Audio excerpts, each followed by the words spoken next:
Ini buah yang sudah masak asam Jawa. Ini juga bisa langsung dimakan fresh-fresh. Bang Toha akan coba rasanya bagaimana asam Jawa yang masih fresh.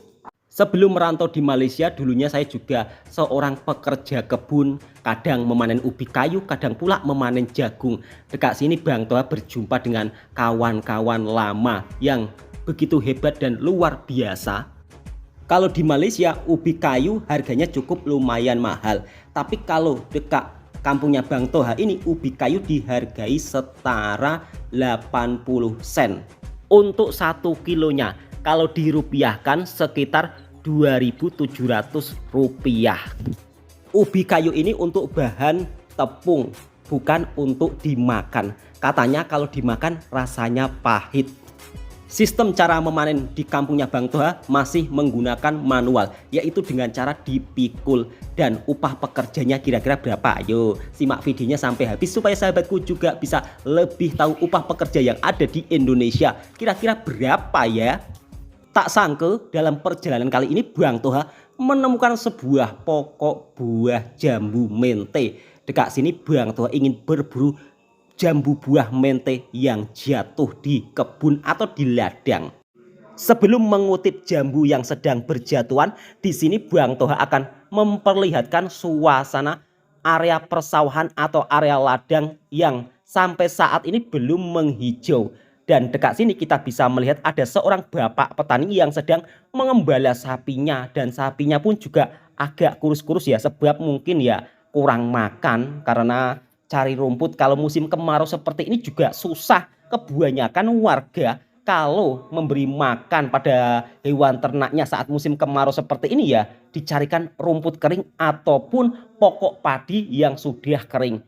Untuk sahabat-sahabatku daripada Malaysia kemarin yang berkomentar, "Bang, kamu tempatnya sama Temanggung, Jawa Tengah jauh apa enggak?" Ya lumayan cukup jauh. Terus ada juga yang berkomentar, "Bang, tempatmu dari Kampung Kebumen jauh apa enggak?" Ya juga cukup lumayan jauh. Tempatnya Bang Toha ini di daerah Jawa Tengah tapi berdekatan dengan Jawa Timur. Sambil mengutip jambu mente yang sedang berjatuhan, di sini Bang Toha juga sedikit bercerita tentang suasana kampung yang ada di Kebumen maupun yang ada di Temanggung, kurang lebih ya hampir sama seperti kampungnya Bang Toha. Sebab kita orang satu wilayah. Jadi daerah Jawa Tengah ini juga cukup lumayan luas wilayahnya. Kalau di Kebumen, di Temanggung itu masih ada gunung yang berapi ya. Jadi gunungnya masih aktif. Tapi kalau di kampungnya Bang Toha Jawa Tengah ini yang berdekatan dengan Jawa Timur sudah tidak ada gunung yang berapi. Jadi gunungnya sudah tidak aktif lagi. Makanya gunung-gunung dekat sini dijadikan area pertambangan seperti pasir dan juga batu. Sebenarnya kalau kita tinggal di daerah gunung yang berapi, tanahnya itu sangat subur-subur. Tapi kalau tinggal di daerah pegunungan yang sudah tidak berapi, ya tanahnya kurang subur. Seperti yang Bang Toha videokan saat ini ya. Sambil bercerita dan juga sambil mencari buah jambu mente yang berjatuhan. Dekat sini lokasi pokok buah jambu mente ini benar-benar jauh daripada perkampungan. Sehingga sampai jambu mentenya jatuh busuk-busuk tiada yang mengutip. Dan di sepanjang tepi-tepi jalan ini banyak berdiri pokok buah jambu mente. Dekat sini tepi jalan ya, jadi tiada pemiliknya atau tiada tuannya. Jadi umum siapa yang mau mengambil dipersilakan. Saya rasa warga yang melintas dekat sini pun mau mengambil pun juga mungkin sudah malas ya, sebab jambu mente ini untuk cara mengolahnya pun juga agak leceh. Jadi kalau mau masak jambu mentenya harus diperas, dibuang airnya, kemudian baru bisa dimasak, ditumis dengan bawang merah, cili padi dan juga bawang putih, langsung dikongsrang-kangsreng di penggorengan. Rasanya Bu, rasanya tuh enak ya, mirip-mirip seperti daging ayam, kira-kira seperti itu. Oke kawan-kawanku semua, sahabat-sahabatku semua, kita lanjutkan perjalanan berikutnya. Pasti ada kisah menarik lagi sepanjang selama Bang Toha berada di kampung Jawa Timur. Saat ini Bang Toha mau balik ke kampung Jawa Tengahnya. Dekat saja, cuma 1,5 jam kalau naik motor. Baru beberapa saja naik motor dan tidak jauh dari lokasi jambu buah mente tadi, ternyata dekat sini ada sebuah lahan pertanian yang ditanami bawang merah. Di musim kemarau seperti ini, kalau punya sumber mata air di sawah, maka warga juga bisa menanam berbagai jenis tanaman. Dekat sini juga ada sebuah mesin untuk pengolah tanah. Seperti inilah saudaraku-saudaraku semua, mesin pengolah tanah yang ada di pertanian perkampungan Indonesia. Mesin ini lebih ringkas dan juga mudah dibawa kemana saja. Kalau pakai mesin besar tentunya untuk jalan laluannya tidak ada. Di sini Bang Toha juga akan menunjukkan sumber mata airnya. Dekat sini juga ada sebuah pokok buah betik. Nah, ini dia sumber mata airnya. Mari kita lihat bersama-sama seperti apa sih sumber mata air yang ada di ladang-ladang perkampungan Indonesia. Dan di sebelah ini juga ada sebuah tanaman buah tembikai tapi sudah dipanen nampaknya. Saya akan masuk ke dalam. Tadi saya sudah izin sama pemiliknya ya, bahwa saya akan mereview tempatnya untuk saya jadikan konten di dalam video saya. Dan itulah bentuk sumurnya. Jadi memakai pump untuk dialirkan ke ladangnya. Ternyata biayanya untuk membuat sumber mata air atau sumur tersebut juga tidak murah. Jadi biayanya juga cukup lumayan mahal. Makanya jarang warga yang ladangnya ada sumurnya. Pasti hanya orang-orang yang tertentu. Kira-kira seperti itu yang Bang Toha bisa berikan informasinya. Meskipun belum turun hujan, tapi kalau punya sumber mata air, pokok cili dekat sini pun juga sudah dipindahkan ya. Jadi seperti ini cara menanam cili yang ada di kampung-kampung Indonesia. Langsung kita lanjutkan perjalanan berikutnya. Kira-kira ada kisah yang menarik apa lagi? Dan di sini Bang Toha juga melihat sebuah lori yang sedang memuat pokok padi. Macam itulah, pokok padi dekat sini pun juga laku dijual. Harganya satu lori seperti itu 500 ringgit atau 1.500.000. Dan di sini Bang Toha berjumpa dengan kawan-kawan lama Bang Toha. Dulu pun Bang Toha juga bekerja di kebun seperti ini sebelum berangkat ke Malaysia. Namun bekerja di kebun Indonesia ini tidak setiap hari mendapat pekerjaan. Ya kalau setiap hari mendapat pekerjaan ya alhamdulillah lumayan. Tapi kalau bekerja di kebun ladang Indonesia ini kadang dapat kerja, kadang tidak. Karena setelah selesai masa panen kadang-kadang tuan kebun pun juga tidak langsung memberikan pekerjaan terhadap para pekerjanya ya. Kadang-kadang mereka menunggu beberapa bulan untuk ditanami kembali. Jadi kalau di Malaysia kan setelah masa panen kan langsung tanam. Tapi di Indonesia kadang-kadang ini tidak begitu langsung ditanami. Ini berlaku di daerah kampungnya Bang Toha ya. Kalau untuk daerah lain tidak tahu. Sebab di Indonesia ini biasanya lain daerah lain cara. Kira-kira seperti itu. Namun tidak bisa dipungkiri juga kalau sebagai pekerja kebun yang ada di kampung ini memang tidak rutin setiap harinya dapat kerja. Kadang 2 minggu kerja, nanti liburnya 1 minggu. Dekat sini Bang Toha bertanya kepada kawan lamanya Bang Toha. Saya tanya 1 hari berapa, di sini dikasih berapa.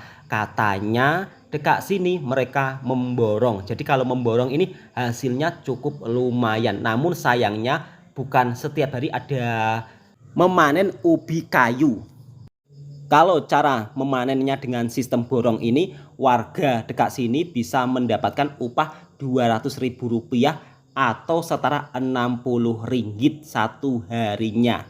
Alhamdulillah, mereka ini benar-benar luar biasa. Walaupun di umur yang sudah tidak muda lagi, tapi para sahabat-sahabat lama saya ini memang bekerja dengan penuh rasa syukur dan penuh kebahagiaan di panas terik matahari yang sangat menyengat seperti ini, sehingga tidak mereka pernah rasakan ya dengan bekerja secara ikhlas dan bersendaguro bersama sahabat-sahabatnya.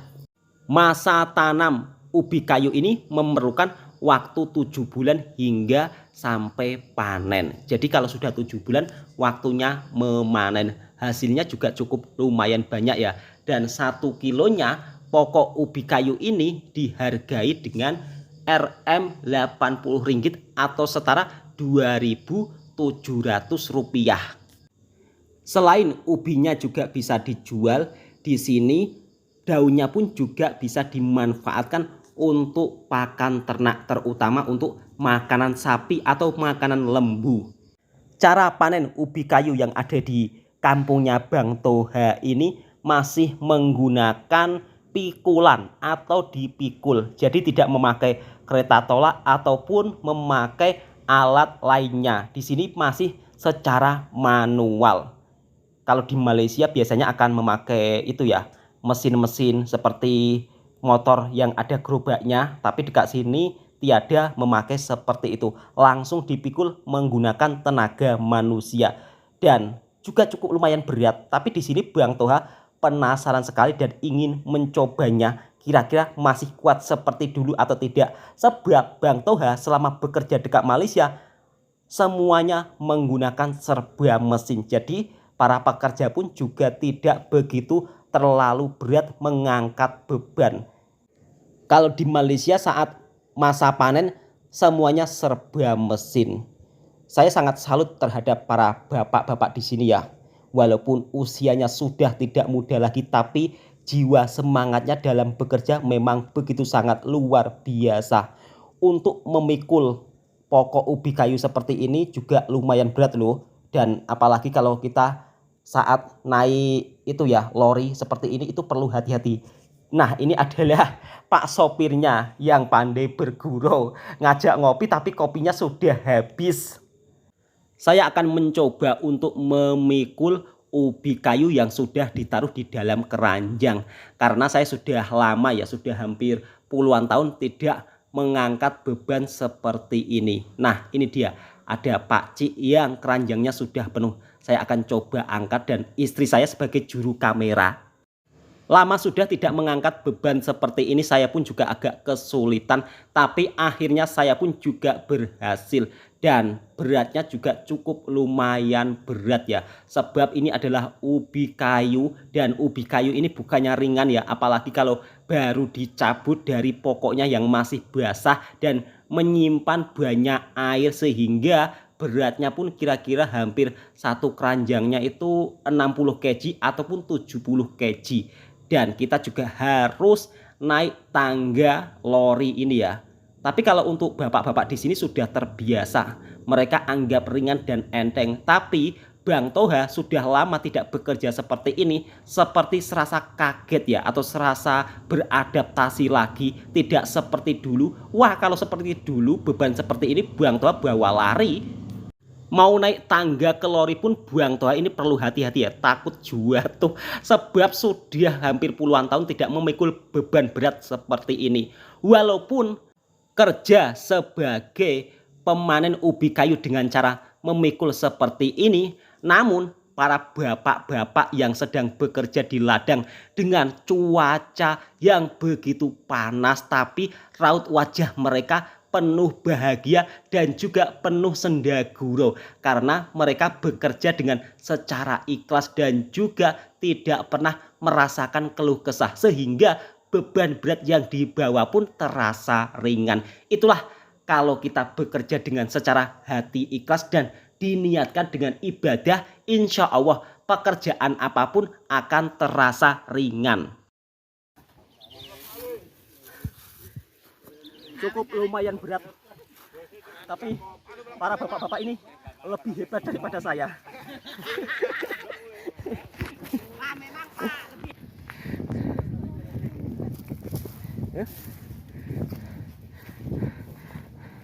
Monggo Pak, nggih. Matur suwun nggih. Nggih. Suwun Mas, sampun ngrecaki. Nggih Pak.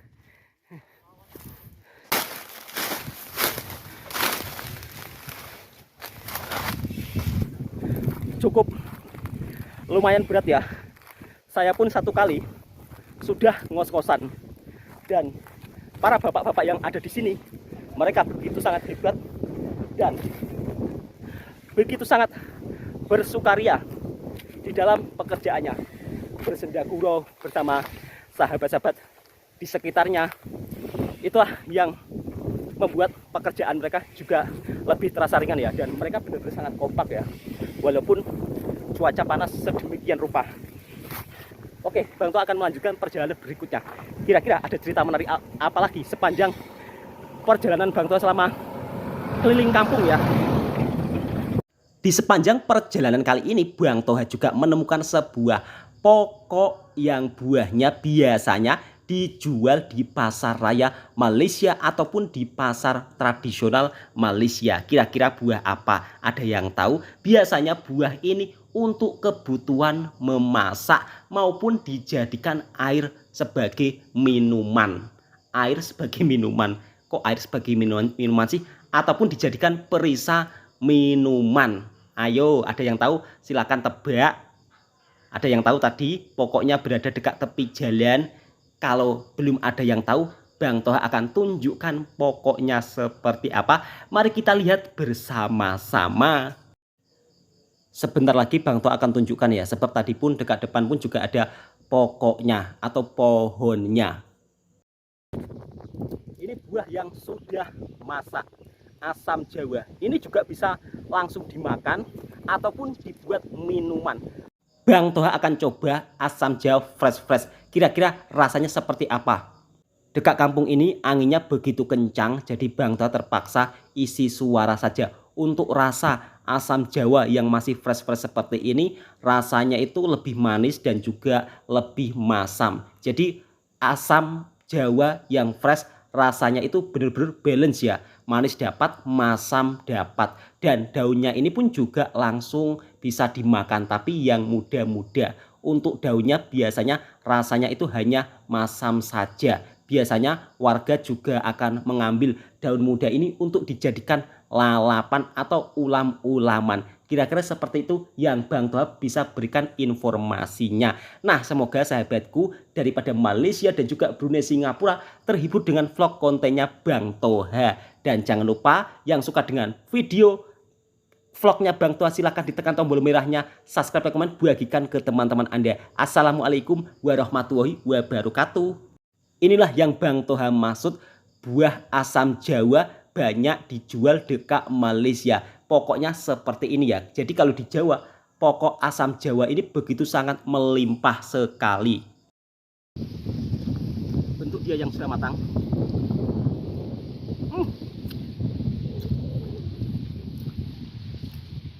Muasam manis, tapi sangat nyami apabila dijadikan sebuah masakan atau minuman.